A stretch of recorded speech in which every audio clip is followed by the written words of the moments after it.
Hello everyone, welcome to my another mini vlog. এইটো হৈছে সিদিনাখনৰ video' যিদিনাখন মই কনচিভ হোৱা গম পোৱাৰ পিছত মই ডক্টৰৰ ওচৰলৈ গৈছিলোঁ, আমাৰ ছাৰৰ ওচৰলৈ গৈছিলোঁ আৰু এইখিনি জেগাত বহি আছিলোঁ। মানুহজনে গাড়ী পাৰ্কিং বিচাৰি গৈছিল আৰু মই এনজিঅ বহি আছোঁ আৰু যে মনটো ভয় ভাৱ ফূৰ্তি ভাৱ কিবা এটা লাগি আছে যে ছাৰক লগ পাম আৰু আমাৰ আহিব লগা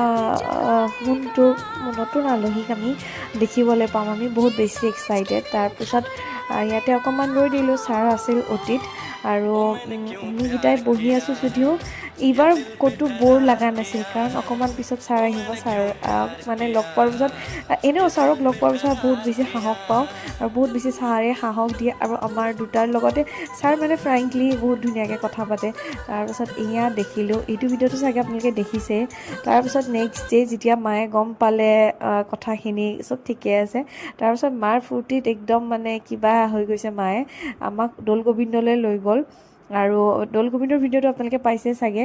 আৰু দৌল গোবিন্দৰ ভিতৰত সোমাই গোটেইখিনি আমি ধুনীয়াকৈ পূজা চূজাখিনি কৰিলোঁ আৰু অকণমান লাড্ডু গোপালটোক মায়ে কিবা অকণমান দিলে ভিতৰৰ। বৰ ভাল লাগে দৌল গোবিন্দ আহিলে। তাৰপিছত ইয়াৰে মিঠা ভোগখিনি খালোঁ আৰু মায়ে আৰু প্ৰসাদো ল'লে আৰু মই ইয়াতে ধুনীয়াকৈ বহি পেলাই খালোঁ।